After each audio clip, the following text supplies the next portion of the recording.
Close your eyes now, little dreamer, and let the world above grow quiet as we descend into the realms forgotten. Not forgotten by time, but by stories.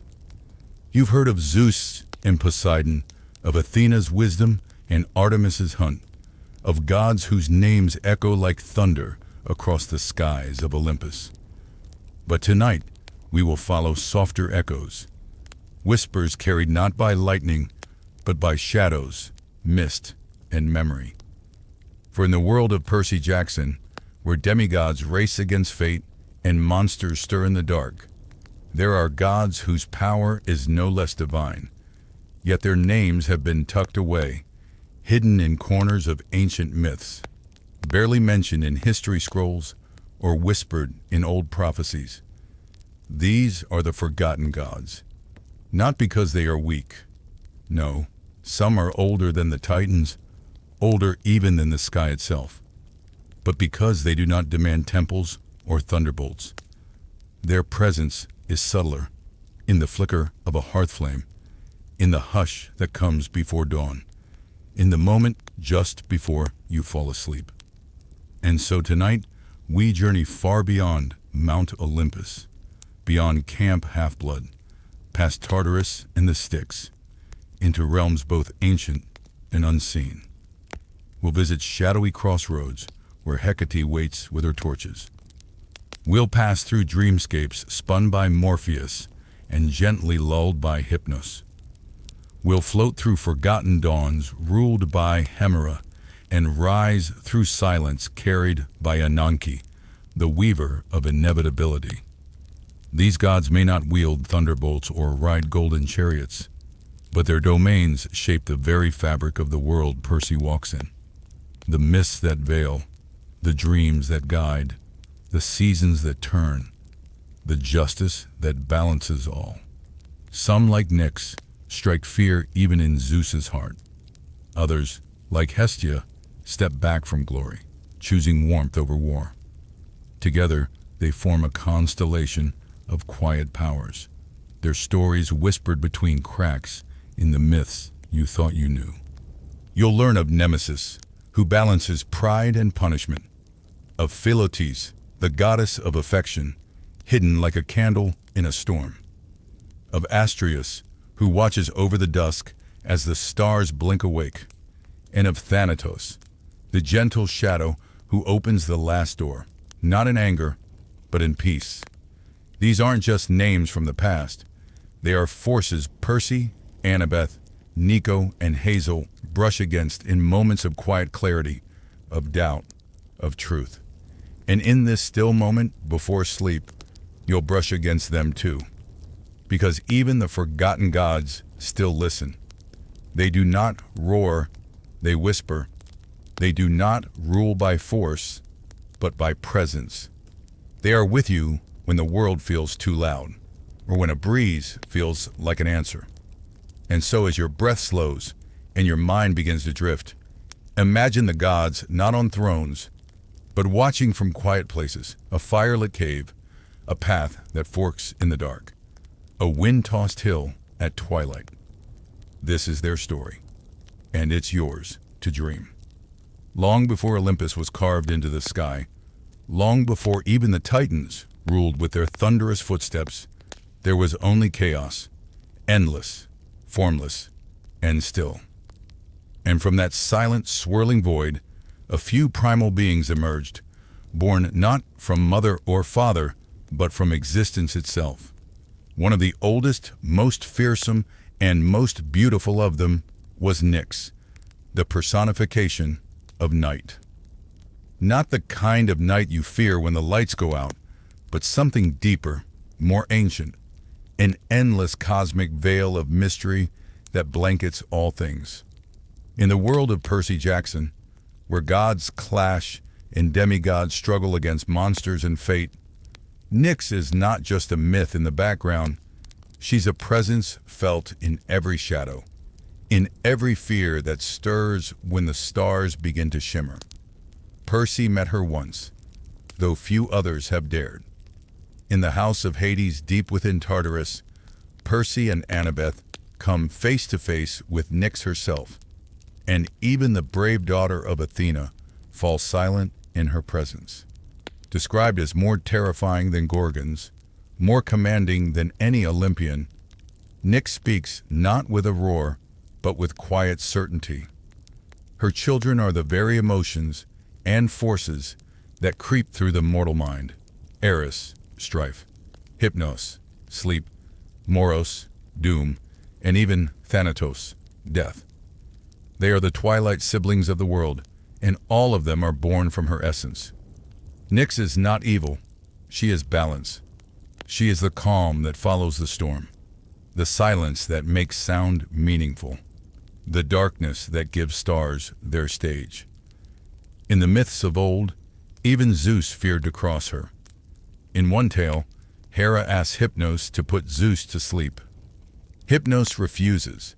He remembers the last time he dared such a thing, and how Zeus's fury nearly destroyed him, until he fled into the embrace of his mother, Nyx. And Zeus, the king of the gods, stopped his pursuit, not out of mercy, but fear. That is the power of Nyx. In the Percy Jackson universe, where gods take form and myth bleeds into the modern world, Nyx represents something Percy doesn't quite understand, but respects. When she meets him in Tartarus, she toys with them, confident in her domain. Her voice is both velvet and void, a lullaby laced with dread. Percy and Annabeth escape not by strength but by cleverness, by understanding that some beings are too old, too elemental to fight. Nyx isn't like Hades or Kronos. She doesn't seek dominion or revenge. She simply is. She exists in every crack between dreams and consciousness, in the hush of 3 a.m., in the shadow under the bed, or the stillness of a moonless sky. She is neither cruel nor kind. She is patient. She watches. In dreams, she walks between the stars, her cloak a trail of ink and forgotten memories. Her palace is said to rest at the edge of the world, where day and night meet but never mix. In some stories, her throne is made of obsidian, and her gaze can unravel lies without a word. Demigods might invoke her name in moments of desperation, not for help, but for silence, for clarity, for the night to swallow their pain. And she answers in her own way, sometimes with a rest, sometimes with dreams, sometimes with truth too sharp to bear. Her children walk among the world in shadows, often unnoticed but deeply felt. Hypnos rests in the arms of Camp Half-Blood's weary warriors, lulling them into sleep when the battle is over. Nemesis balances scales unseen, and Eris, O Eris, plants seeds of discord even among allies. But Nyx is more than their mother. She is the ink they were written from. In the silence of night, when Percy once looked at the stars and wondered if his destiny was truly his own, that moment belonged to her. In the underworld, when souls whisper and drift like dandelion seeds in a breeze, Nyx is the breath that carries them. She has no temples in the modern world, no statues, no offerings, but her worship continues in every moment of reflection, in every peaceful midnight, in every breath taken alone beneath the stars. Some say she travels in a chariot, pulled by dark-winged horses, cloaked in starlight and silence. Others claim she needs no steed at all. She simply glides, leaving trails of sleep and dream in her wake. In the mortal world, she might appear as a quiet stranger in a city street, her eyes deep as wells, or as the moment the lights flicker before a storm. In the world of gods, she is respected more for what she chooses not to do than for what she could, because Nyx could end Olympus with a whisper if she wanted, but she doesn't. That is her grace. In Nico D'Angelo's dreams, there are hints of her, a comfort in darkness, a presence that doesn't judge. In Hazel's necromancy, where the borders of life and death blur, Her shadow lingers like a watchful mother. Even Hades, lord of the underworld, acknowledges her role. Because night does not belong to the dead. It belongs to Nyx. As you drift deeper into the story, imagine her watching, not as a monster, not as a villain, but as the keeper of things unsaid. She is every unspoken thought, every dream forgotten by morning, every fear that teaches us something. And as your room darkens and your breath slows, she is here too, not to frighten you, but to remind you that darkness is not the absence of light. It is a cradle for dreams, a space where everything begins, and everything eventually returns. Before the Olympians claimed the skies and seas, before magic was whispered by wands or woven through spells, there was Hecate, goddess of magic, crossroads, necromancy, and the shimmering veil between worlds. In the ancient myths and in the corners of the Percy Jackson universe, Hecate is not loud like Zeus or thunderous like Poseidon. She moves like a candle flickering at the edge of vision, like a presence you feel when standing alone at a forked path with no idea which way to go. Unlike most gods who stake their claim on domains of power, war, love, storms, Hecate does not simply own a place or idea. She guards thresholds.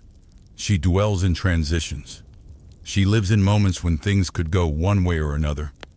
And it's this exact ability, this liminal magic, that makes her both feared and revered. In Percy Jackson's world, she plays a subtle but crucial role. Though not always at the forefront, like Athena or Ares, Hecate's fingerprints are found in the magical wards that protect Camp Half-Blood, in the enchantments that hide monsters in mortal form, and in the mysterious powers of demigods like Lull and Alabaster. When we first hear of Hecate's influence directly, it's often through whispers, rumors of children who can cast illusions, manipulate shadows, or bend space and time ever so slightly. She doesn't lead with might, but with mystery. She is the patron of sorcerers and the quiet protector of witches. The mist, a magical veil that hides the truth of gods and monsters from mortal eyes, is said to be under her control, a tool she has wielded since time immemorial. And while Athena may have built cities and Artemis may roam the wilds, it is Hecate who moves through the liminal spaces, graveyards, ancient ruins, places where two roads meet under the full moon. In myths, Hecate is often shown holding twin torches, lighting the way forward for travelers in the lost, sometimes accompanied by ghosts, hounds, or spirits who whisper secrets to her alone. In some tellings, she helped Demeter search for Persephone in the depths of the earth, guiding her through underworld passageways no Olympian dared enter. In that story, she's not just a helper. She's a guide to those who wander, to those who are unsure, to those who seek something more. Her children in the Percy Jackson series are not like the brawny heroes of Ares or the brilliant tacticians of Athena. They are dreamers, rule benders, creators of illusions, deflectors of fate. They walk a path less traveled, sometimes ridiculed, often misunderstood, but always powerful. Their strength comes not from brute force, but from knowing what others don't, how to shape reality, how to alter perception, how to make you believe what isn't there and doubt what is. Magic in the world of demigods is not just wand-waving. It's willpower, creativity, and the courage to act when the way forward is unclear. Hecate represents all of that. In the Heroes of Olympus series, she appears to Hazel Levesque in a time of great uncertainty when paths seem closed and darkness seems inevitable. Hecate offers not salvation, but choice. She does not force, she invites. That is her greatest magic, reminding demigods that power lies in the decisions they make. She is the goddess of the in-between, and in-between is where so many demigods find themselves. Torn between God and mortal, good and evil, fear and destiny. Hecate understands that. That's why she gives her children not orders, but options. In her presence, time slows. Possibilities branch like roots beneath the soil, and nothing is ever entirely what it seems. Her sacred animal is the black dog, and her sacred plant is the yew tree, used in both healing and poison. She embodies contradiction, life and death, wisdom and chaos, endings and beginnings. Some of her temples were located at crossroads, and offerings to her were left in hidden places. Food, coins, whispered prayers for guidance. She rarely appears in grand gestures. No lightning bolts, no earthquakes, just the wind shifting, the flame flickering, the sense that you've been seen when no one else is watching. Some stories say she was a titaness, one of the few who was allowed to keep her power after the Olympians rose to prominence. That alone speaks volumes. Zeus didn't let many titans retain their influence, but Hecate was too powerful and too necessary to cast aside. Even he knew that without her, the balance between seen and unseen, real and unreal, could collapse. In modern times, perhaps she walks among us as the quiet librarian whose glance lingers just a bit too long on the forbidden books, or the fortune teller whose predictions come true too often to be coincidence. She's the friend who shows up at your lowest moment and says exactly what you needed to hear, even if you didn't want to hear it. Her domains, witchcraft, ghosts, and moonlight, make her a favorite among those who feel othered, who walk alone, who hear the world in a different way. And for those same reasons, her children are often loners too, until they find each other, guided by flickers of shared magic. Some fan theories suggest that the mist itself has a sentient nature, a consciousness. And if so, then perhaps that consciousness is Hecate, quietly watching, adjusting, nudging mortals and demigods like chess pieces on a dream-dusted board. In combat, Hecate's children don't wield brute weapons, but illusions so convincing they can bring enemies to their knees. One might make you believe the ground is crumbling, while another might whisper a forgotten memory into your ear that causes hesitation, doubt, fear. Their spells aren't flashy, but they are devastating. And Hecate smiles, not with arrogance, but with understanding. She teaches that not all wars are won with swords. Some are won with words, with patience, with knowledge. As you drift deeper into the softness of night, imagine Hecate's torches glowing faintly in the distance. One illuminates the past, the other, the possible futures. And in between, where you stand, is the now, trembling and ready to be shaped. She will not lead you, but she will walk beside you, just out of sight, until you choose. Because magic is not something she gives. It is something you awaken. You already carry it. Just as Percy learned that prophecy is not a cage, but a mirror, Hecate reminds us that power is choice, that paths can be forged where none existed, that every crossroad, no matter how terrifying, is also an invitation.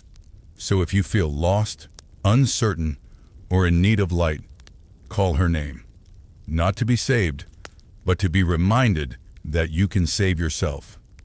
And she will answer, not with thunder, but with a whisper, you already know the way. That is her gift. That is her legacy. And that is why, even in silence, she is never forgotten.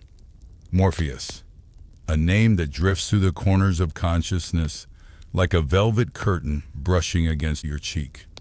The god of dreams, illusions, and the gentle passage between waking and sleep. Morpheus is not as loud or thunderous as the Olympians, nor as brooding as the underworld deities, but his presence is undeniable. In the world of Percy Jackson, Morpheus exists just beyond the veil of reality, in the spaces where dreams are spun like silver threads, and sleep clings like mist to the edges of thought. He's the whisper at the edge of a dream that feels too real. He's the architect of entire landscapes crafted from memory, fear, and hope.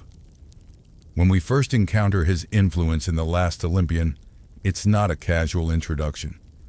Morpheus casts the entire city of Manhattan into a deep, enchanted sleep, a feat that demonstrates not only the terrifying magnitude of his power, but also how deeply underestimated he has been.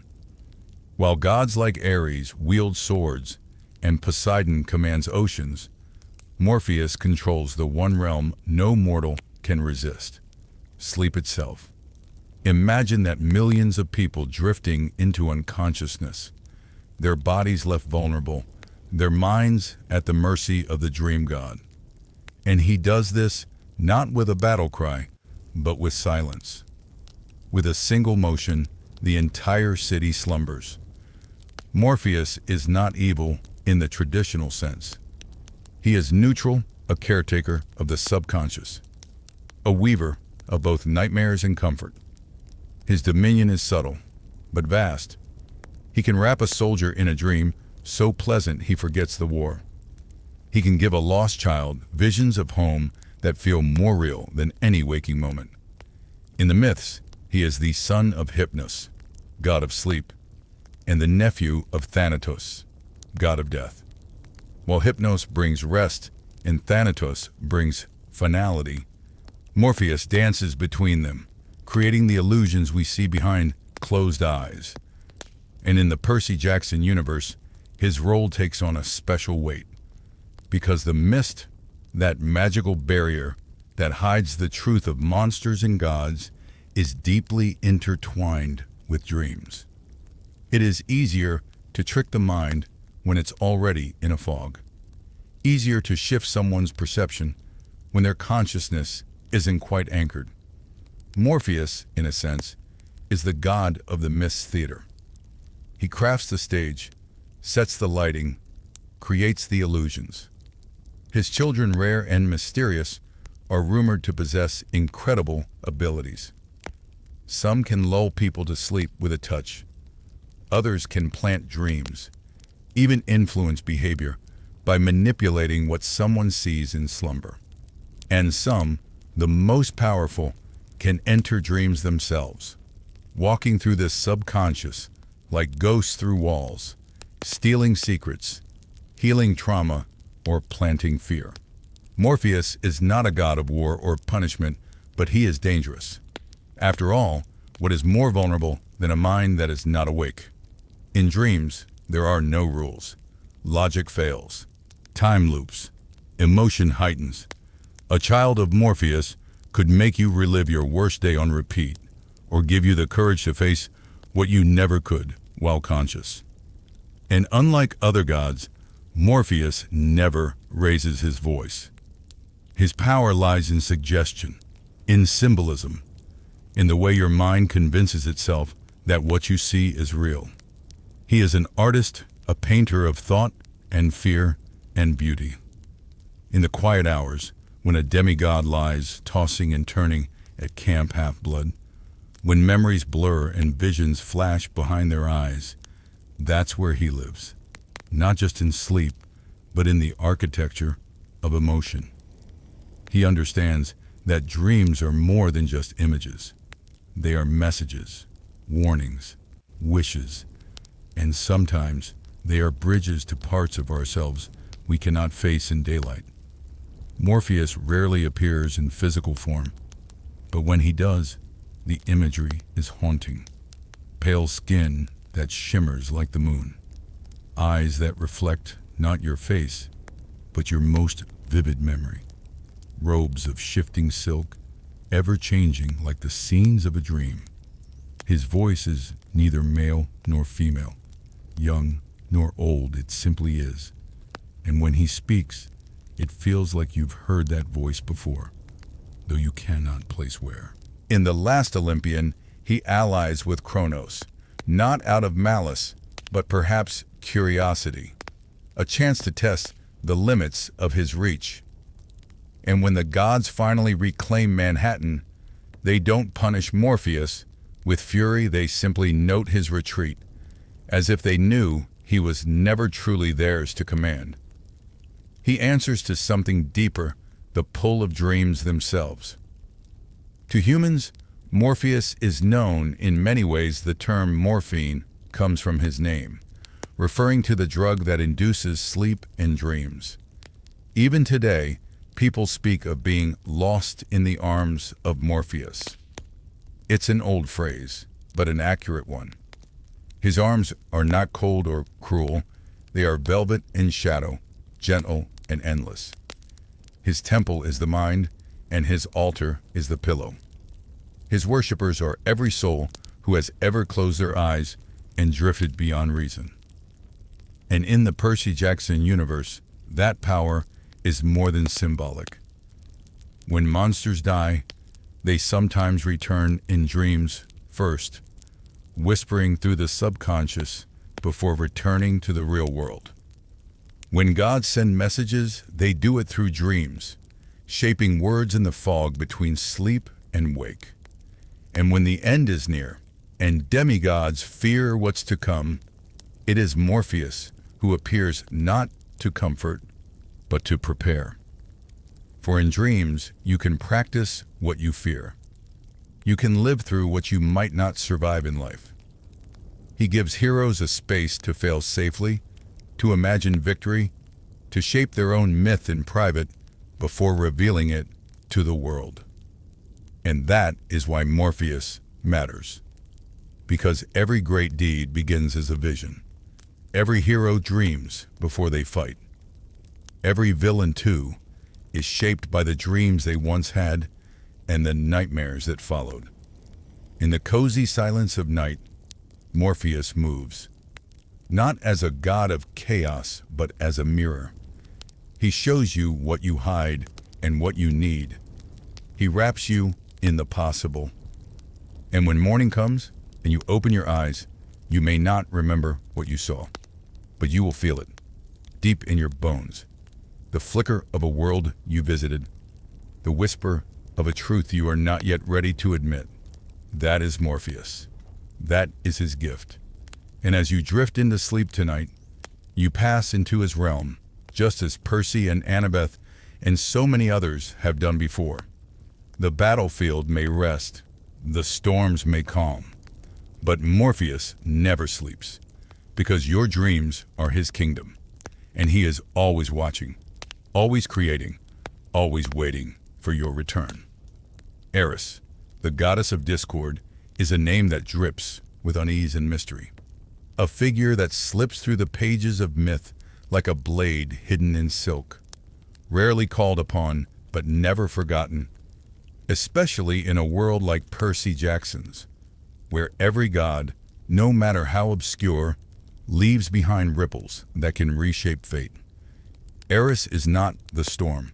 She is the whisper that begins it, the sideways glance that sows suspicion, the gentle nudge that turns friends into rivals and peace into unease.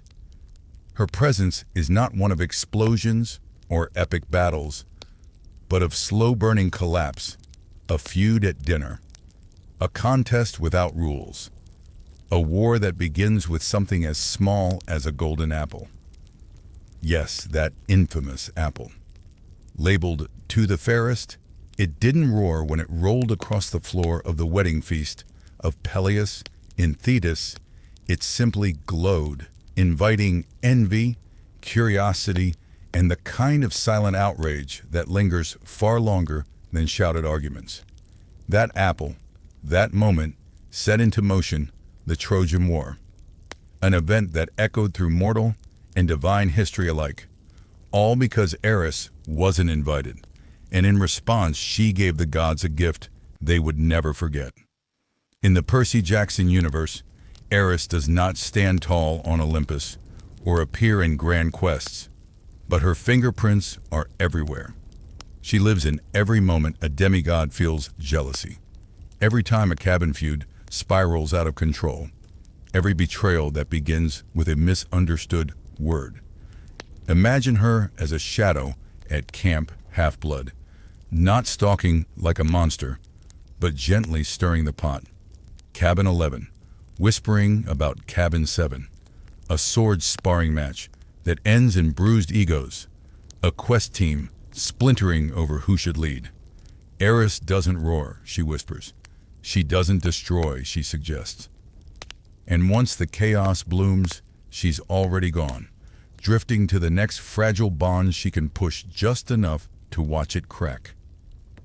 In myth, Eris is often described as one of the children of Nyx, the primordial goddess of night, making her a sibling to Moros, doom, Thanatos, death, and Hypnos, sleep, among others. But while those siblings hold sway over inevitable forces, Eris is more insidious because her power isn't inevitable. It's optional. It lives in choice. You must choose to be offended. You must choose to act on jealousy. You must choose to compete, to resent, to divide. Eris doesn't force your hand, she makes you want to. And that is what makes her so frightening. Because unlike Ares, who wages war with blood and steel, Eris wages war with words and wounds you inflict on yourself. In the world of Percy Jackson, she is never a major villain. But if you look closely, you might feel her when characters clash over pride or when quests fall apart from within. Perhaps she smiled when Clarice nearly led her war chariot quest into disaster, or when Luke felt the sting of being overlooked, not powerful enough, not chosen that seed of resentment, that flicker of injustice. That's Eris's calling card. She feeds on those moments, not out of cruelty, but out of her nature. Like all gods, she embodies a force that exists regardless of whether mortals like it. And in a world filled with demigods raised on trauma, power, and ancient feuds, her influence is everywhere. She would not demand temples or sacrifices. She would not appear in fire and smoke. No, she would arrive in a smile that doesn't reach the eyes, in a silence stretched too long, in a simple question like, "Don't you think you deserved better?" She offers nothing tangible, only truth twisted just enough to divide. Her children, if she has any in the series, are likely loners or manipulators, not out of malice, but because their minds are sharp, their hearts wounded, and their gifts tailored towards strategy, influence, and psychological warfare. They might be counselors, mediators, or even peacemakers, but always with a hidden tilt toward imbalance. Because Eris does not destroy. She derails. She nudges. She poisons wells that were already cracked. And yet, even she is not all bad. Because discord, when harnessed, can expose what needs to change. It can reveal injustices. It can challenge stagnation. In that sense, Eris is like fire, dangerous when wild, but necessary to burn away the dead wood. She is the voice that says, "Why do you follow this rule?" And in questioning, inspires revolutions. She is feared, yes, but perhaps she is also needed, for a world without discord is a world where no one questions, no one grows. Percy himself has likely brushed against her power. In every moment he doubted authority, questioned the gods, or refused to accept the world as it was. Annabeth may have wrestled with her voice too, in her lifelong tension between loyalty and ambition. Even Nico, isolated and angry, may have heard her whisper through the cracks in his grief. Eris's role, then, is not to bring chaos alone, but to test the boundaries of peace, to ensure it is strong, not just comfortable. And in sleep, in dreams, when our defenses are lowered, she can visit like a flicker, an old friend turned enemy, a forgotten slight, a false memory. She can haunt or reveal, confuse or clarify. Her dreamscape is not nightmarish in the traditional sense. No monsters or chases, but filled with subtle dread. A dinner where no one speaks to you. A hallway that never ends. A choice where both options feel wrong. That is her power. Uncertainty, doubt, discord. And in a world where monsters can be slain and storms survived, perhaps Eris is the most dangerous of all because she is the battle within. She waits in moments, not years, in hearts, not heavens. And as you drift to sleep, wondering why someone's tone bothered you today, why a friendship feels strained, or why your mind keeps looping one particular moment, perhaps that is Eris, brushing against your thoughts like a breeze just sharp enough to chill. Not cruel, not kind, just watching, waiting, smiling faintly as the golden apple rolls across the quiet floors of your mind. Nemesis, the goddess of retribution and divine balance, is a figure cloaked not in fury, but in equilibrium, a justice that walks softly, but carries the weight of cosmic correction behind her every step. In the vast world of Percy Jackson, filled with Olympians who often act on impulse, and demigods caught between fate and fury, Nemesis is the hidden hand behind karmic payback, the silent force ensuring that what goes around truly does come around. She doesn't crave adoration or erect monuments of vanity. Her temples are built on broken pride, her offerings made when debts are due, when scales must be balanced, when destiny feels out of sync, and someone must restore the universal equation.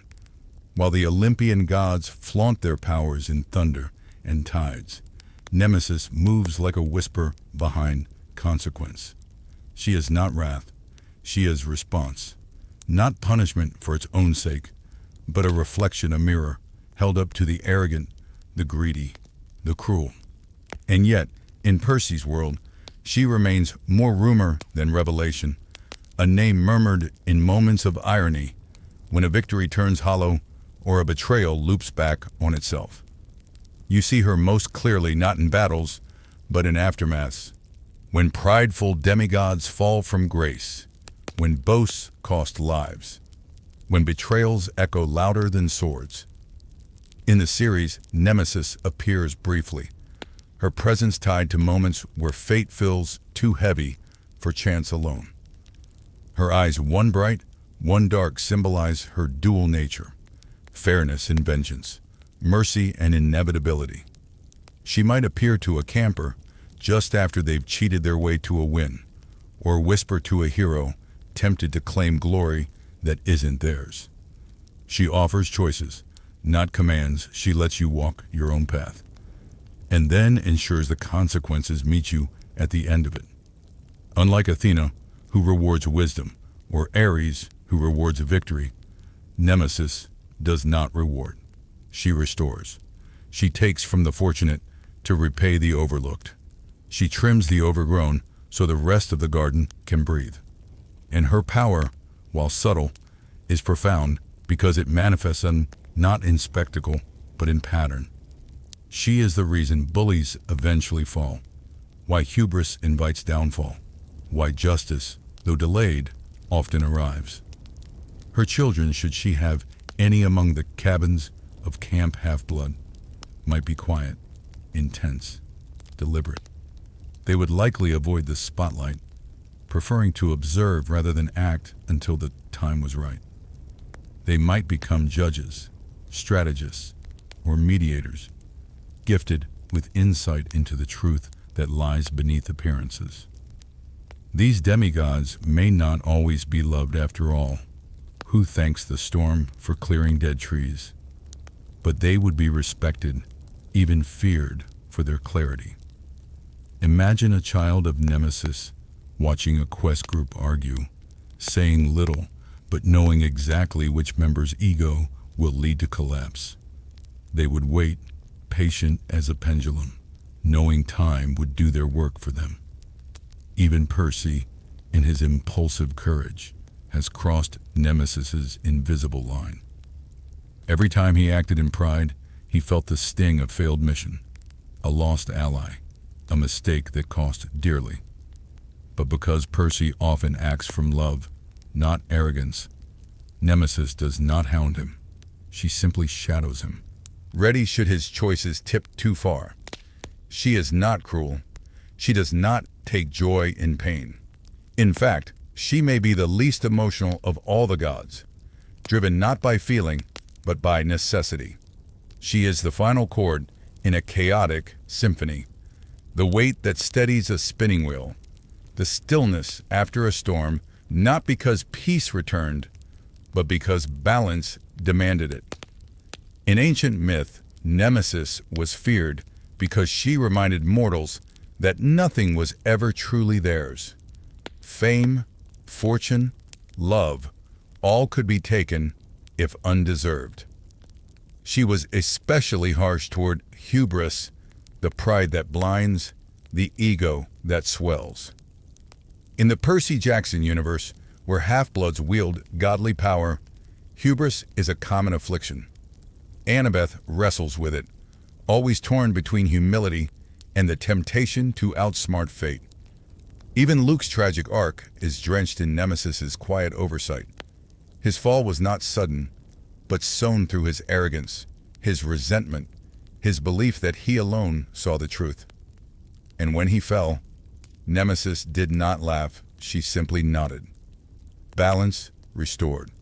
Her realm would be cold and clear, not a battlefield, but a courtroom of fate, where every soul faces their own reflection. No tricks, no lies, just mirrors, just scales. In dreams, if she visited, she would appear not with threats, but questions.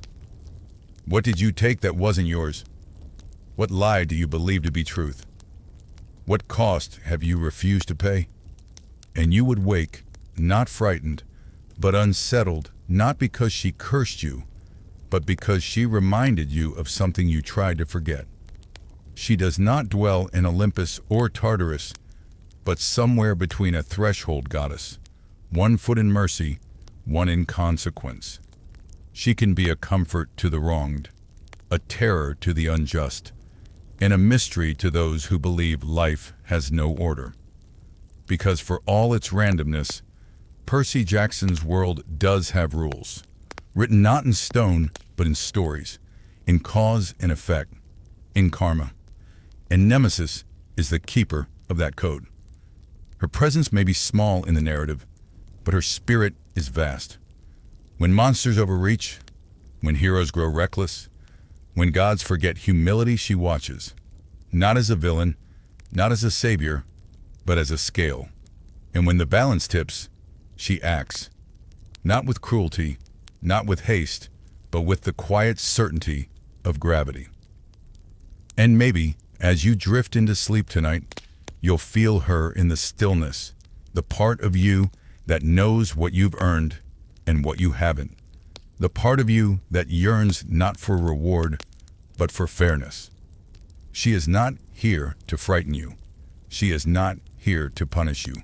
She is simply here to remind you that all things balance eventually.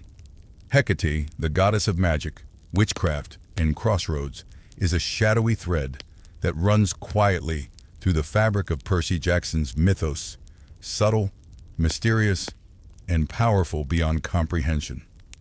She is not of Olympus, nor entirely apart from it, but rather something older, deeper, a liminal force, who walks the edges of the known world and opens the gates to the unknown. Unlike the brashness of Zeus or the fire of Ares, Hecate is the whisper at the edge of sleep, the chill that comes when you step into a forgotten place, the flicker of torchlight just before a decision must be made.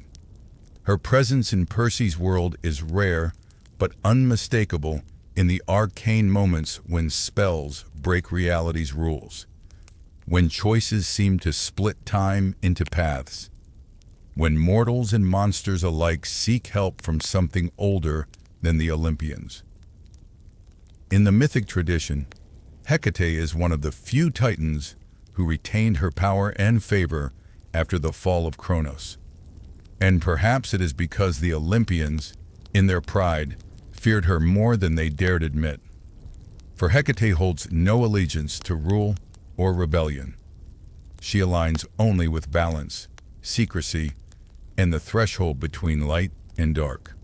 She does not choose sides, she simply guards the doorways. In the world of Camp Half-Blood, she is the patron of those few who do not swing swords or throw lightning, but whisper incantations, carve runes, summon mist. The mist, that magical veil, hiding monsters, gods, and destinies from mortal eyes, is her dominion. And through it, she grants her children the most elusive power of all, the ability to shape perception, to bend belief, to rewrite what others think is true. The children of Hecate are rare, reclusive, and often misunderstood. They walk softly through camp, speaking to shadows, practicing spells with their palms turned skyward, their fingers tracing invisible symbols. They are the ones who know that not all power is loud, not all wars are fought with weapons. Some are waged in silence with illusions, choices, crossroads. Imagine a daughter of Hecate standing at a split path during a quest, sensing not just where each road leads, but what each path will cost. She says little, but her silence is not ignorance. It is deep understanding. And when she speaks, the group listens. Her voice, like her mother's, is not loud, but final. Hecate herself might not walk Olympus's golden halls, but if you wander deep into the woods, past where the campfires end and the wind begins to hum, you might see her tall and veiled, holding twin torches that never burn out, her face neither young nor old, her eyes reflecting past and future at once. Her magic is not showy, it is sacred. Her realm is not a battlefield, it is a crossroads, a place where choices shape destinies. In Percy's journey, crossroads are everywhere. When Annabeth must choose between home and war. When Grover must choose between searching for Pan or protecting his friends. When Percy must decide to trust, to rebel, to forgive. And while the Olympians give quests and monsters give challenges, it is Hecate who quietly opens the doors. She might not interfere, but she provides the moment. The pause, the possibility, that is her gift. She does not bless with strength or wisdom, but with awareness that every choice echoes, every step matters. She is the mother of witches, of seers, of dreamers who live between worlds. And her children often feel that way too, caught between magic and reality, between light and shadow, between loyalty and solitude. They may be feared by others, respected in whispers, but they are rarely seen for who they are, anchors of balance, keepers of the old ways. In ancient lore, Hecate was honored at doorways, at city gates, at thresholds. Offerings of garlic, honey, and incense were left at places where paths crossed, because that is where her power is strongest. In the books, we see glimpses of her magic through the enchantments on cabins, the spells guarding Olympus, the rare witches who alter perception with a glance. But her true influence is quieter still, in every time the mist hides a child from danger. In every moment, a camper questions what's real and what's illusion.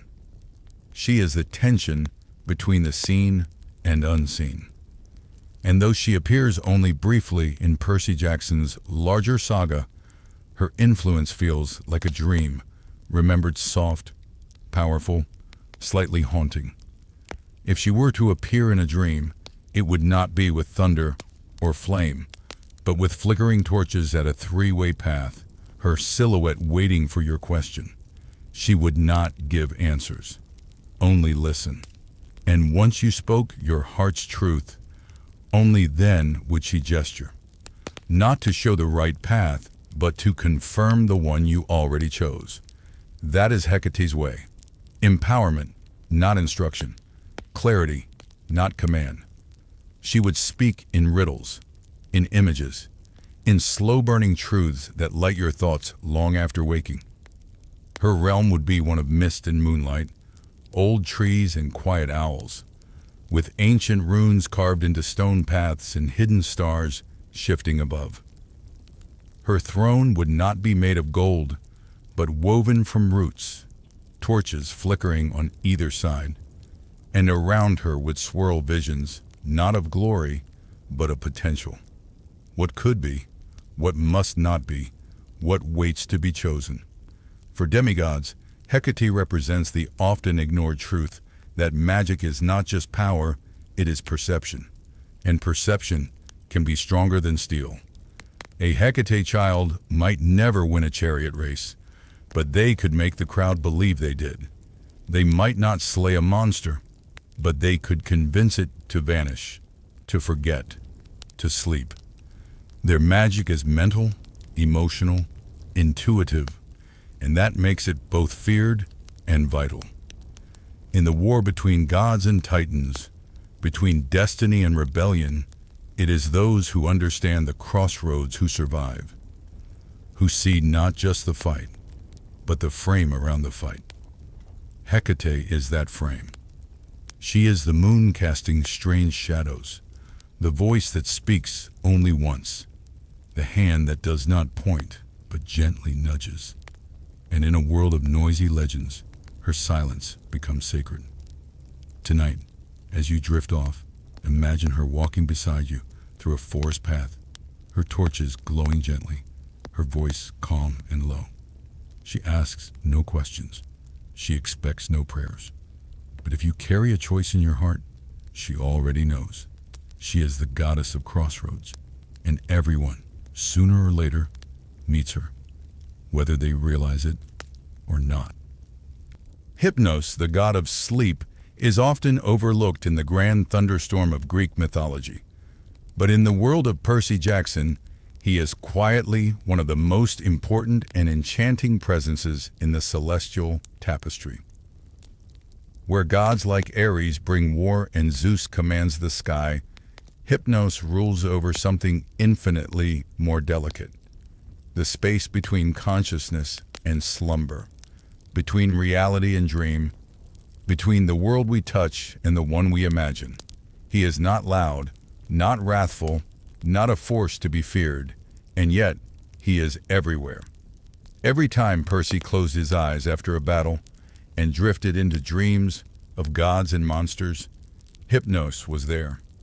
Every time Annabeth woke from a half-forgotten nightmare with pieces of prophecy slipping through her mind, Hypnos had left his touch. In mythology, he is the twin brother of Thanatos, god of peaceful death, and the son of Nyx, the night herself born, not from chaos or conquest, but from the quiet breath of the universe settling into dusk. In Rick Riordan's world, Hypnos is portrayed with a still, calming energy. His children at Camp Half-Blood are not the most flashy or feared, but they are gifted with the gentle power to ease pain, to cloud vision, to lull even the most restless minds into rest. The Hypnos cabin is filled with soft pillows, warm lighting, and the sweet scent of lavender and cedarwood, a place that doesn't shout its power but radiates it. And isn't that true power, in a way? To comfort, to let go, to dream. Hypnos' influence appears in subtle, surreal ways. When Percy wanders through dreams that are not his own, glimpsing Kronos' awakening or Luke's inner conflict, it is the magic of Hypnos that opens those doors. Dreams in this universe are not just the byproduct of a sleeping mind. They are a plane of travel, communication, even battle. The dreamscape is vast and unpredictable, and Hypnos is its keeper. His realm, according to the myths, lies in a cave near the river Lethe, the river of forgetfulness. It is said that no light shines there, and no doors creak. Poppies bloom silently along the path. At its center, Hypnos sleeps on a bed of ebony, undisturbed by even Zeus himself, for not even the king of the gods dares to command sleep. In one legend, Hera once asked Hypnos to put Zeus to sleep so she could meddle in the Trojan War. Hypnos resisted. He knew how dangerous it was. But when he finally agreed, even mighty Zeus succumbed to slumber, and Olympus shifted. That's the scale of Hypnos' power. Subtle, but absolute. In Percy Jackson's world, this myth is echoed during moments when the dreams carry messages, or when characters wake up unsure if they were speaking to gods, or just remembering something too real to be fantasy. Hypnos is also a gateway, a soft bridge between the living and the divine. Through him, mortals can see visions, warnings, memories long buried.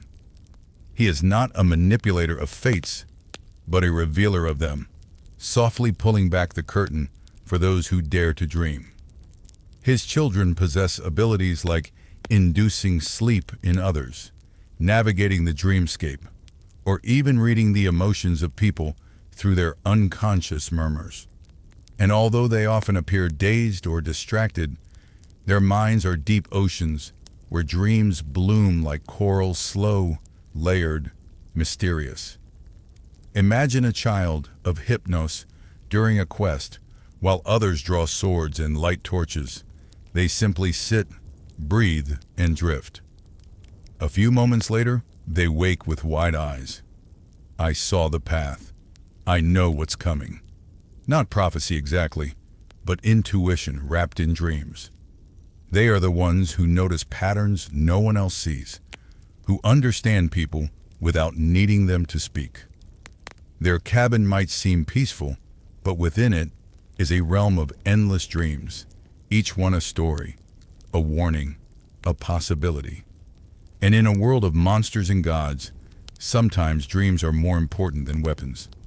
Hypnos' legacy is also tied to healing. In times of emotional turmoil, characters in the series find sleep to be their only escape. After Annabeth loses Thalia, after Percy watches a friend fall, it is sleep that catches them, not as an escape, but as a balm, a soft hand on a bruised soul. And if Hypnos were to appear, he would not stride in with trumpets or lightning. He would drift in, barefoot and calm, wearing robes the color of mist, his voice like a lullaby. His eyes would be half closed, not from tiredness, but from serenity.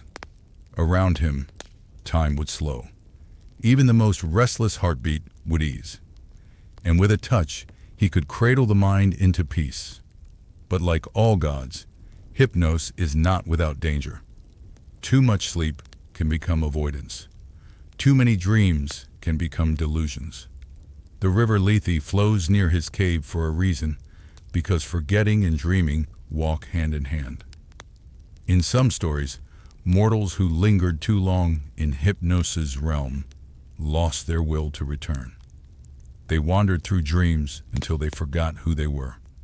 This danger is echoed in Percy's journey, where the line between visions and reality blurs, where dreams sometimes offer hope, but other times offer lies. Hypnos does not guide, he opens the door.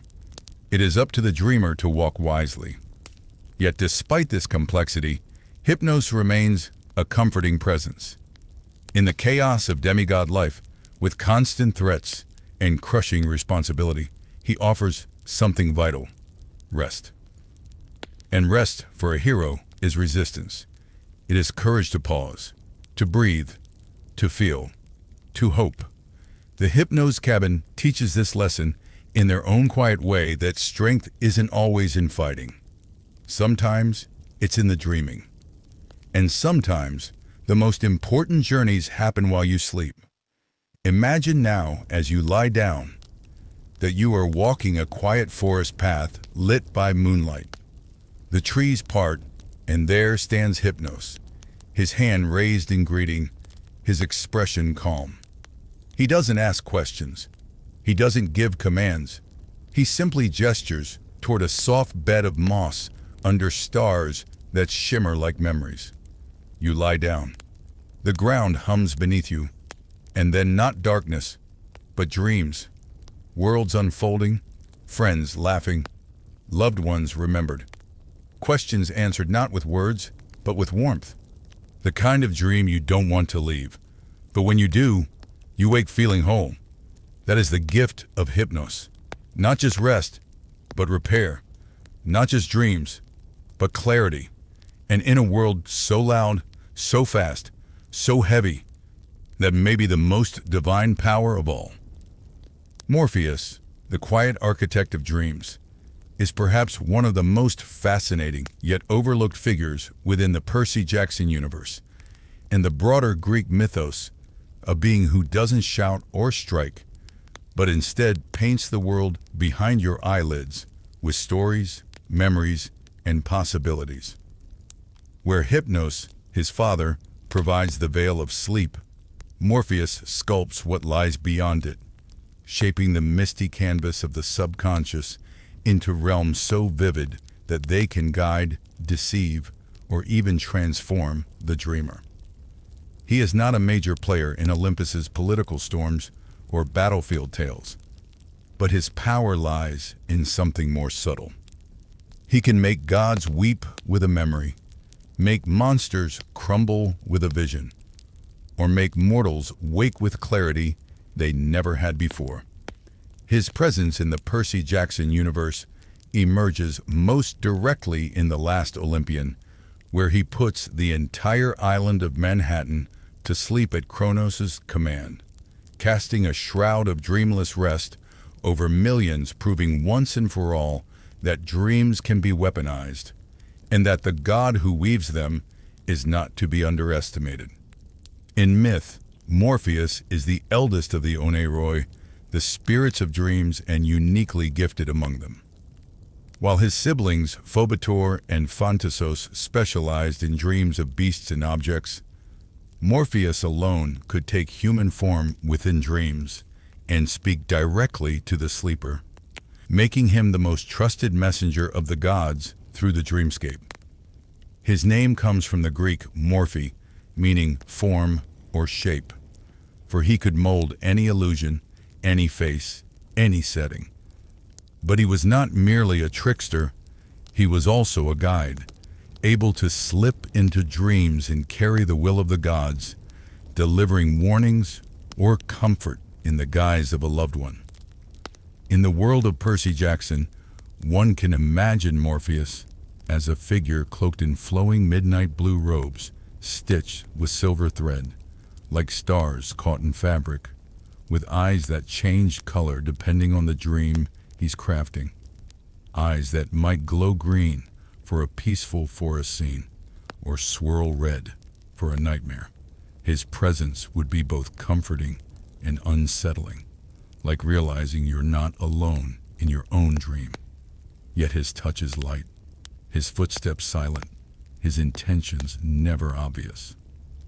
Unlike his father Hypnos, who offers the overall descent into sleep, Morpheus steps into the silent space afterward and begins to build. A sleepy child of Hypnos might dream vaguely of clouds, but a dreamer touched by Morpheus would walk through them, feel their softness, taste the electric scent of ozone before a storm.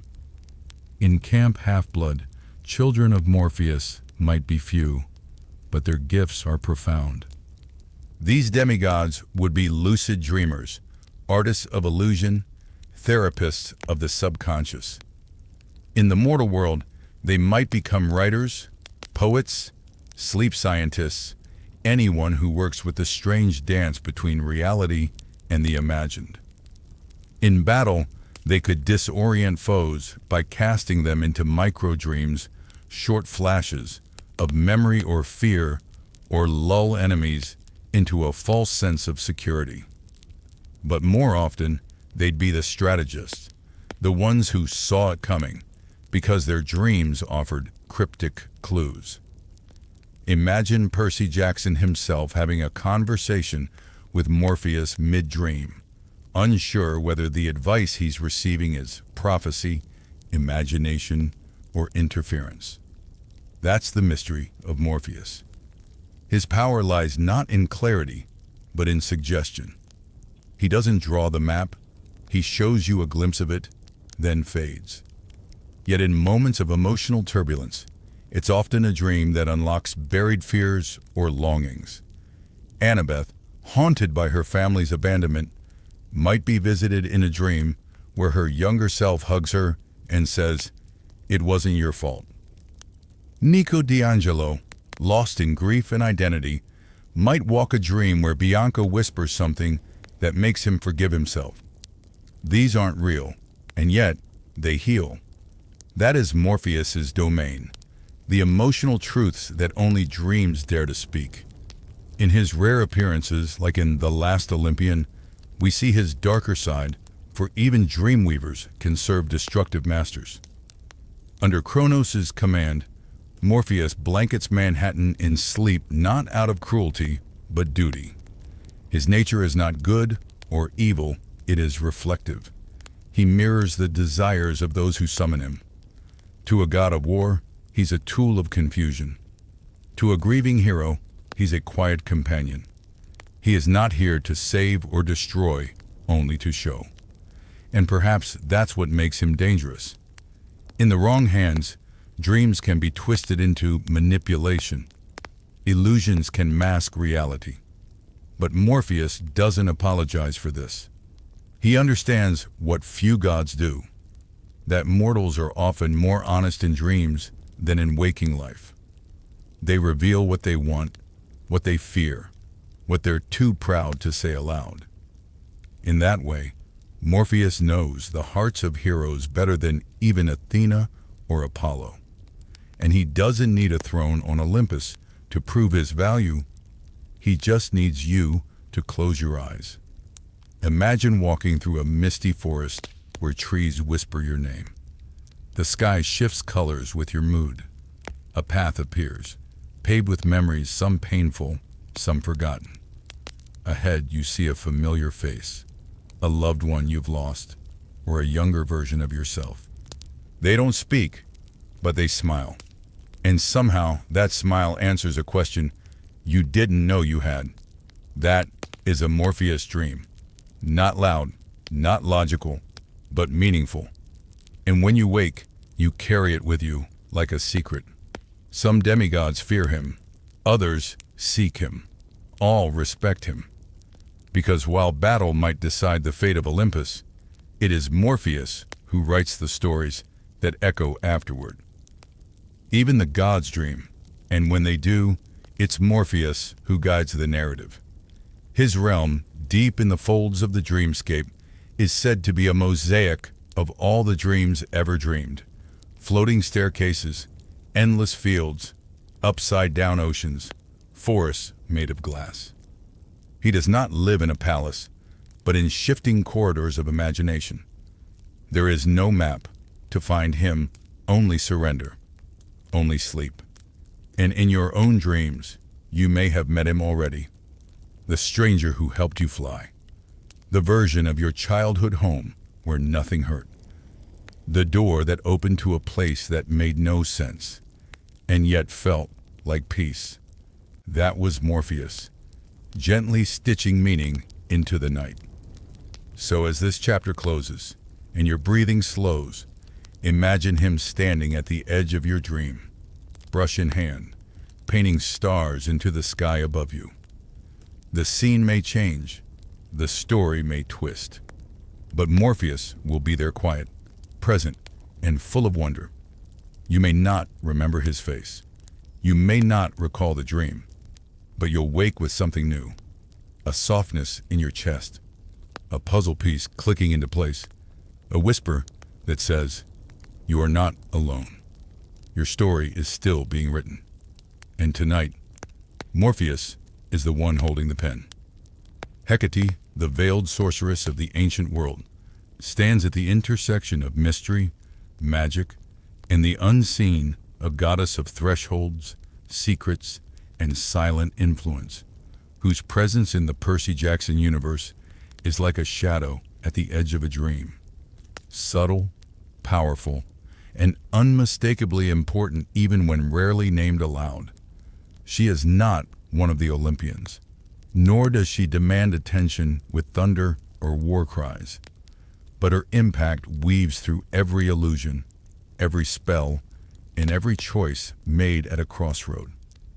In the mythological world, Hecate was once honored more widely than most gods, a titaness who retained her power after the Titanomachy, perhaps because the gods feared the consequences of casting aside someone who controlled the very fabric of supernatural energy.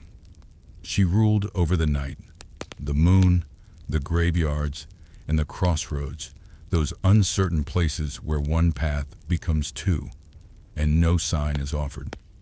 She held torches in both hands, not just to light the way forward, but to reveal what was hidden in the dark and to burn away the illusions that clouded mortal judgment. In the world of Percy Jackson, she is reintroduced in the Heroes of Olympus series, particularly through her daughter Medea, and later through Hazel Levesque's connection to her. But even before her name is spoken aloud, her influence is present. In the mist, the magical veil that hides the supernatural world from mortal eyes. Every time a human sees a gun instead of a sword, or a security guard instead of a minotaur, it is Hecate's legacy at work. The mist is not just a spell, it is a living enchantment seeded into reality itself. And Hecate is its ancient caretaker. She teaches select demigods to manipulate it, to shift perception, to blur the line between what is and what appears to be. That kind of power doesn't explode in battle. It changes fates, alters stories, and turns impossible odds into quiet victories. Hecate's children in Camp Half-Blood are rare, but often among the most enigmatic. They're not the loudest, the strongest, or even the most respected, but when something strange happens, when reality warps without explanation, eyes turn toward them. These demigods have a natural connection to the mist, and some can do more than hide things. They can bend memories, change dreams, even create temporary illusions so convincing that monsters strike at shadows. But their training is difficult. The mist does not obey easily. It requires willpower, clarity, and intent. Hecate's magic is not like Hermes' trickery or Apollo's foresight. It is a slow art, like sculpting air. And those who misuse it risk being consumed by the very illusions they craft. In the House of Hades, Hazel Levesque's relationship with Hecate becomes central as she learns to manipulate the mist in a battle beneath the surface of the world. Her power is not brute force, it is precision, subtlety, belief. She stands on ancient ground where Hecate's torch once burned, and learns that to control the mist is to know both truth and deception intimately. This duality defines Hecate's domain, the knowledge that power can both protect and deceive, that light can both guide and blind. And so she stands at the crossroads, not just literal ones, but moral ones too, where demigods must choose between right and easy, between known and unknown. Hecate does not give answers. She gives options. She doesn't shout. She waits. Her power is quiet, and in that quiet, it blooms. Imagine her as a tall figure, cloaked in violet and midnight black, her eyes reflecting starlight, her presence marked by the faint scent of ash and lavender. She carries torches that do not flicker but burn with steady, ethereal light, illuminating not just paths but intentions. When she speaks, her voice is low and echoing, like wind in a canyon, ancient and unsettling, but never cruel.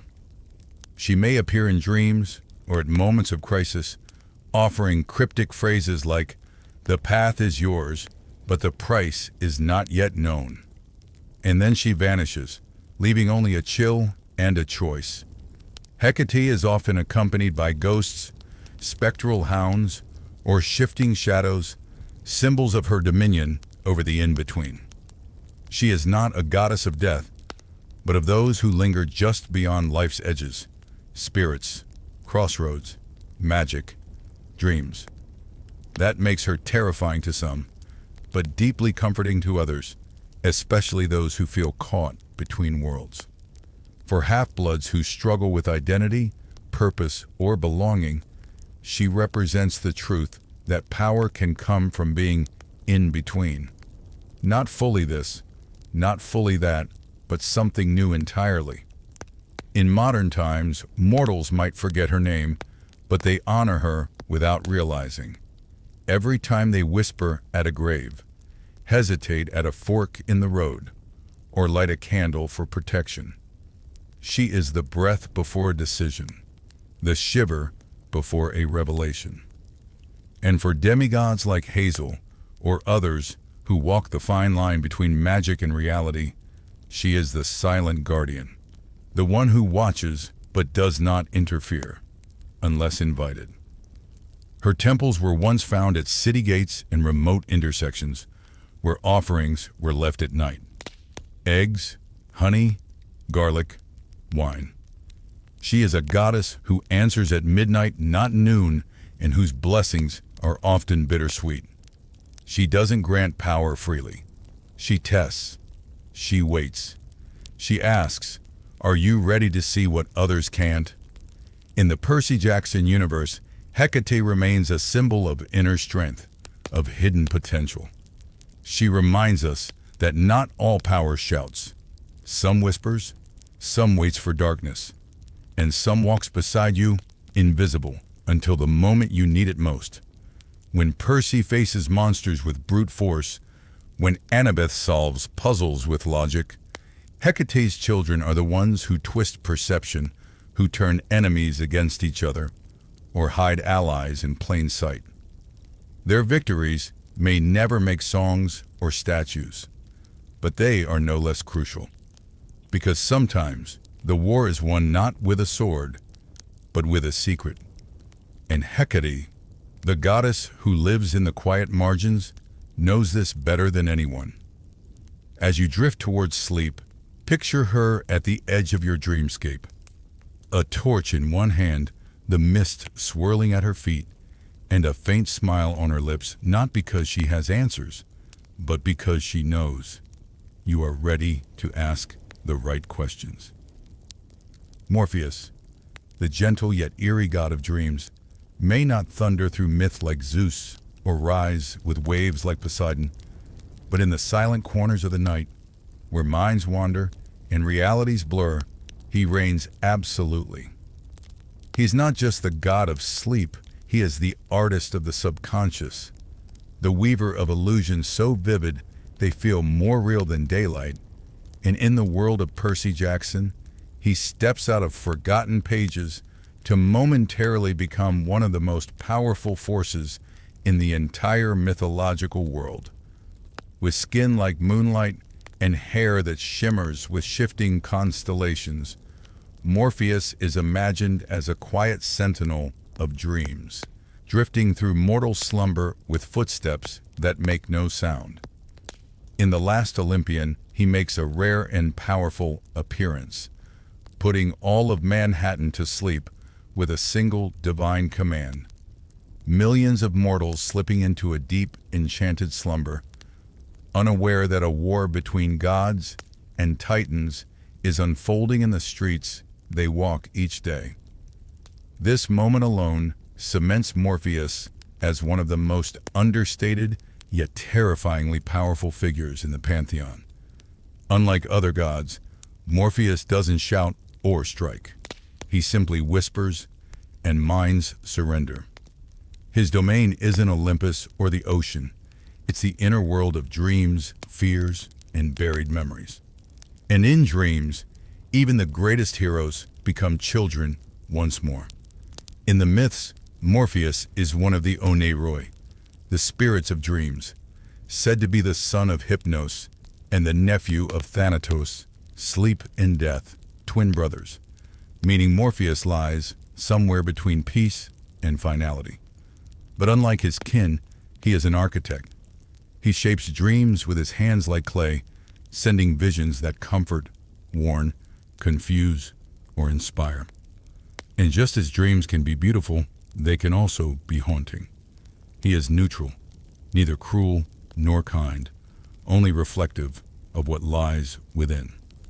In Rick Riordan's universe, the decision to include Morpheus as a Titan ally speaks volumes, not because he supports Kronos with malice, but because even forgotten gods can be convinced that the Olympians are failing their promise to protect the balance.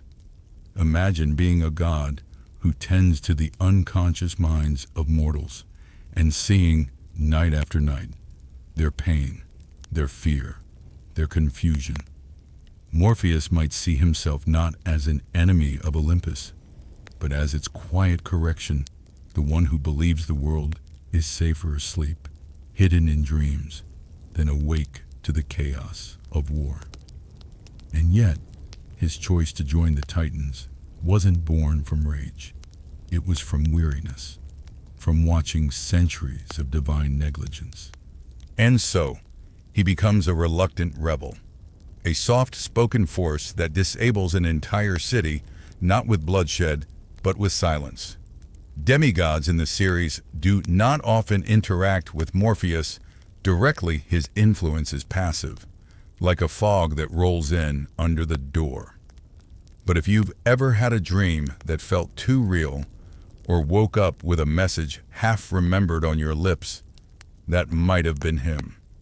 In Camp Half-Blood, children of Morpheus are rumored to be rare, if they exist at all, but if they do, they would be among the most mysterious campers, dreamwalkers, who navigate the subconscious not as passengers, but as pilots. Perhaps they could enter another's dreams, heal emotional wounds, extract truths, or hide secrets so deep not even a god could find them. These hypothetical children wouldn't shine in swordplay, but they could undo an enemy before the battle even begins, planting doubt, memory, or terror in the mind before the fight is ever fought. Morpheus's power is infinite, but invisible, the kind of power that makes someone question their own thoughts. And that is both a gift and a burden. The god himself is likely solitary, perhaps even melancholic.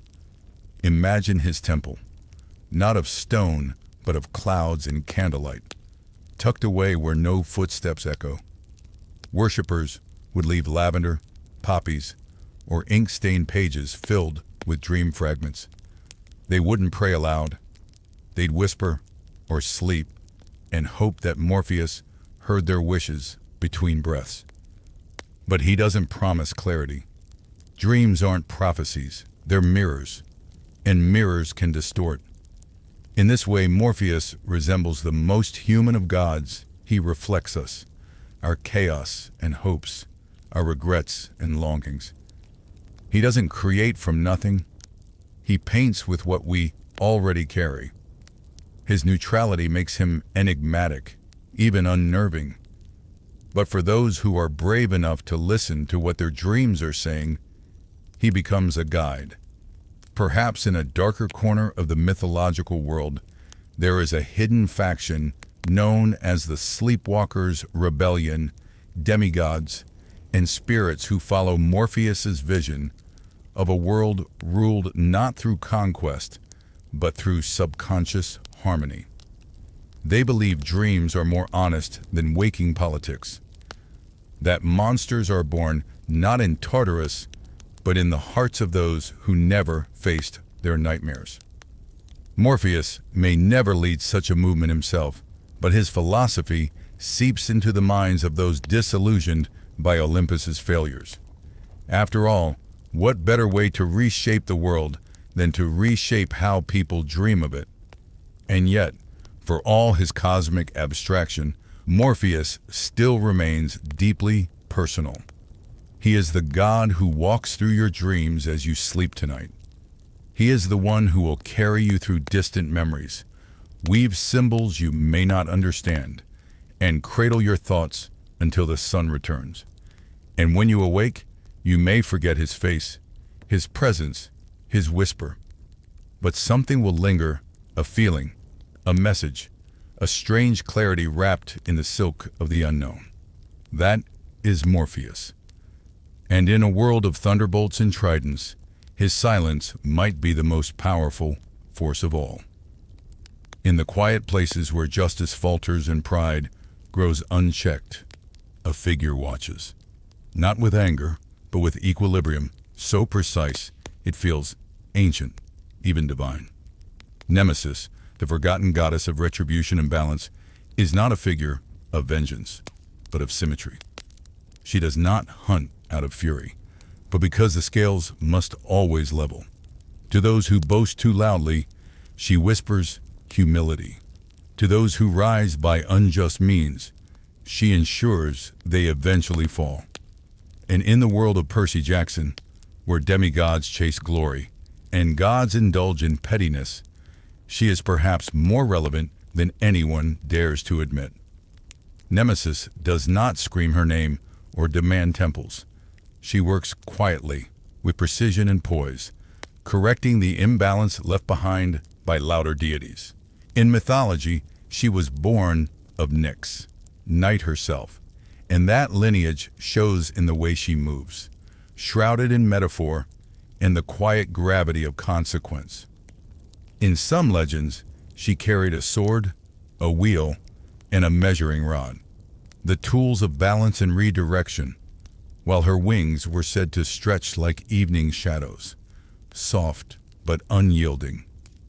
In Percy Jackson's world, her presence is fleeting but sharp, like a dream you wake up from feeling judged. She is mentioned briefly and even has a child, Ethan Nakamura, the boy with a ruined eye and an unbreakable belief that the gods should be held accountable. Ethan is her message, not a warrior of rage, but a question given form. What happens when Olympus forgets fairness?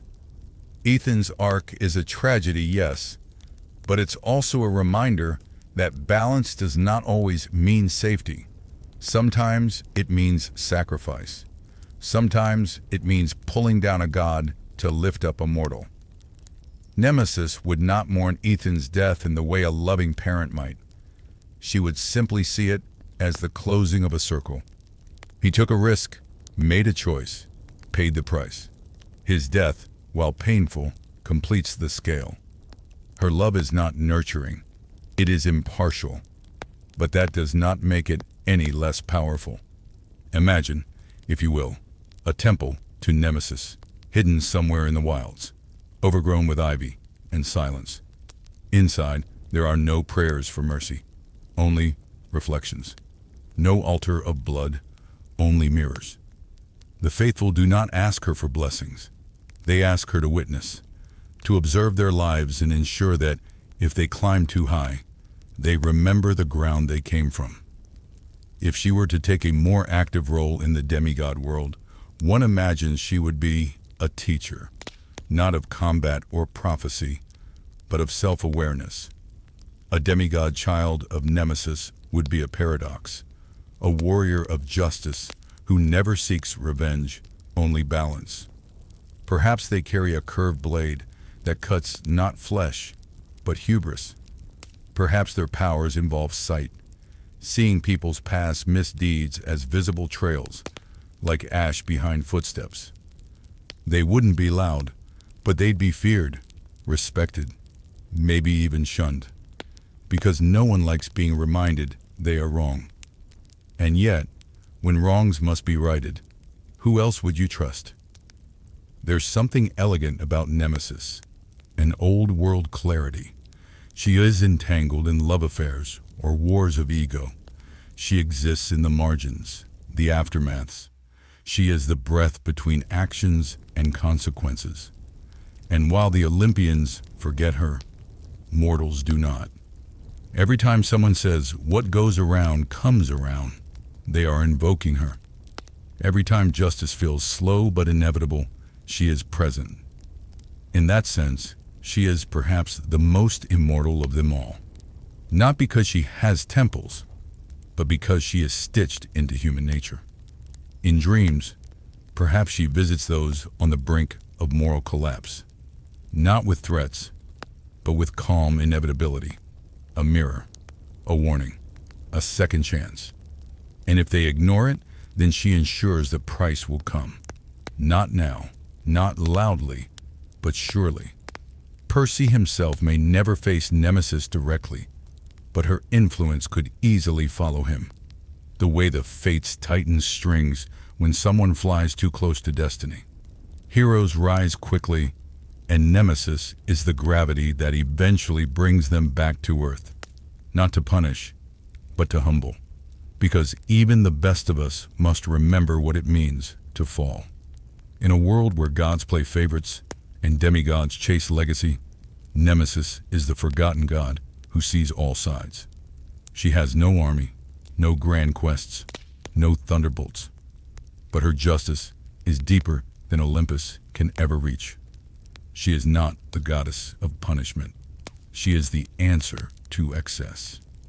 And in the end, we all meet her, when our choices catch up, when the mirror appears, when balance comes, as it always does. That's when Nemesis steps through the door we didn't even know we opened, and makes sure that nothing and no one gets away with tilting the scales forever. There is a moment just before sleep overtakes you, when the world shifts, when the hard edges of reality soften, and something older than memory whispers behind your eyes. That is where Morpheus dwells, in the twilight between thought and rest. In the sacred spaces of dreams and stories, he glides like fog, quiet, unseen, but deeply present. Morpheus, the god of dreams, is one of the most ethereal and least understood deities in the Percy Jackson universe. And yet his presence is felt every time a character drifts into visions, illusions, or sleep-thick prophecy. In Greek mythology, Morpheus is the son of Hypnos, the god of sleep, and the nephew of Thanatos, death himself. Together, these figures shape the human experience in its most vulnerable state, when we are unguarded, unconscious, and utterly ourselves. Morpheus has no need for temples or battles. His dominion is internal. His power lies not in thunder or fire, but in the quiet act of shaping what we see when our eyes are closed. In the world of Percy Jackson, he appears more directly in The Last Olympian, when he casts the entire mortal city of Manhattan into a magical sleep to allow the final battle to unfold away from prying eyes. That one moment tells us everything we need to know about him. He is powerful enough to wrap millions in silence, and yet he does so without violence, with a gesture, a breath, a thought. But it's not just the sleep spell that makes Morpheus so fascinating. It's what he represents. Dreams are where our truest selves emerge. They hold our fears, our desires, our regrets. Morpheus is not merely a dream weaver. He is a storyteller of the soul. In every hero's journey, there is a moment of vision, a dream that shifts the course of fate. And Morpheus stands behind those moments like a playwright behind the curtain, spinning reality and illusion into something meaningful. If he had a child in Camp Half-Blood, they would likely be soft-spoken, always watching, always knowing more than they let on. Their powers wouldn't just be about making others sleep. They would be about understanding people's subconscious needs. Perhaps they could step into dreams, walk through the mind palaces of their friends and enemies, decipher the riddles of memory. They would be the camp's unofficial therapist and secret weapon, someone who never seeks the spotlight but always sees the truth beneath the surface. Visually, one might imagine Morpheus not as a grand god in golden armor, but as a robed figure with stars stitched into his sleeves and moonlight in his eyes. He might wear a crown of nightshade and speak in riddles, his voice always on the edge of waking. Around him, butterflies might flutter, symbols of dreams and transformation. And wherever he steps, the air would grow soft, as though the world itself were pausing to exhale. But for all his gentleness, Morpheus is not weak. His realm is among the most ancient and essential. Even Zeus must sleep, even Hades dreams. Morpheus touches all, God and mortal alike, in moments when control is surrendered and the mind opens like a book. And with that comes immense influence. In dreams, warnings are given, fates are teased, choices are relived. Through him, Percy and his friends might catch glimpses of things to come, visions of Olympus burning, or the past repeating itself.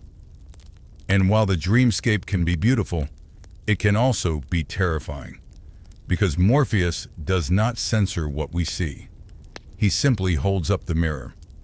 The scariest dreams are often the ones that feel truest. Morpheus offers no lies, only symbols. His dreams may be wrapped in metaphor, but they are always pointing to something real. And so, he is both guardian and trickster, comforter and disturber. He is what you need, not what you want. And perhaps that's why he's forgotten. Because we live in a world that rewards action, noise, declarations of power. But Morpheus works in silence, in your moments of rest, in the stillness you rarely honor. In a bedtime story, he is the patron saint, the unseen hand that rocks the cradle of your thoughts. And while others fight wars in daylight, he guards the sanctity of sleep. One could imagine him watching over Camp Half-Blood as the sun sets, dusting the hilltops with dream sand, ensuring each camper's mind drifts into a place of renewal, even if only for a few hours. Maybe he visits the cabins when no one sees. Maybe he sits at the edge of the Apollo cabin's dreams, whispering verses. Or in Cabin 13, helping the children of Hades forget their nightmares just for one night. His kindness isn't loud, but it is vast. And for all his gentleness, his power is sobering. If Morpheus wanted, he could trap the world in sleep forever. Yet he does not, because that is not his way. He offers rest, not escape. Reflection, not delusion. And in the rare cases when he must act, like in The Last Olympian, he does so without ego, just purpose. He is a reminder that not all gods demand worship. Some simply wish to be remembered at night, when you lay your head down and let go. So next time you drift off, think of him. The God who lives in the space between beats, in the hush after a sigh. The God who watches over the stories you forget by morning, but carry in your heart all the same. Morpheus doesn't care if you speak his name. He only cares that you dream. And through dreaming, understand. And so, he fades now, gently, into the corners of your mind, where starlight blooms and shadows dance, and the stories continue, always in the hush of sleep. And now, dear dreamer, as the final page of this long-forgotten scroll gently folds closed, you are left with whispers of gods who once roamed the edges of Olympus, their names fading into dusk, but never quite gone. They linger in the winds that rustle through ancient forests, in the flicker of torches in old temples no longer worshipped, and in the hidden corners of Camp half-blood where no cabin has yet been built. These forgotten deities, too quiet for war, too subtle for fame, too strange for the spotlight, remind us that divinity isn't only in thunderbolts and fire, but in the overlooked, the whispered, the imagined. As Percy's adventures take us across the grand stage of Olympus and into the halls of the mighty 12, we're reminded through these silent gods that the world is much larger than it seems. There are always more stories, more mysteries, more memories, more meaning tucked just behind the veil. The god of dreams who watches your sleep. The goddess of crossroads where choices hang like starlight. The spirits of sacrifice, of memory, of chaos and compassion. They're all there, resting beneath the mythic surface, waiting to be noticed by those curious enough to look. And tonight, you did. You gave them breath again. You let their stories wrap around you like a warm, ancient quilt, sewn from tales long untold. So as your eyelids begin to drift downward and your heartbeat slows into the rhythm of rest, know that you're not alone. Somewhere in the dreamscape, Morpheus may be smiling, weaving your sleep into something beautiful. Hecate might be standing at your crossroads, lantern held high, lighting the path for tomorrow. Nemesis may balance your scales, whispering quiet justice into your soul. And others, strange, shadowed, gentle gods, watch too, their powers, soft but eternal. You've walked with them now. You've remembered. And that, in itself, is an offering. So let your mind wander a little further, down temple steps draped in ivy, through quiet glades where time stands still, into the past and beyond it, where myth and memory meet. This is your sanctuary now, a space carved by forgotten hands, held by timeless voices. Breathe deeply. Let the story settle. You are safe. You are surrounded by wonder. And though the world outside may move fast and loud, here, within this story, you found stillness. You've given a voice to gods who were never truly gone, just sleeping, just waiting. And perhaps in your dreams, you'll meet them again.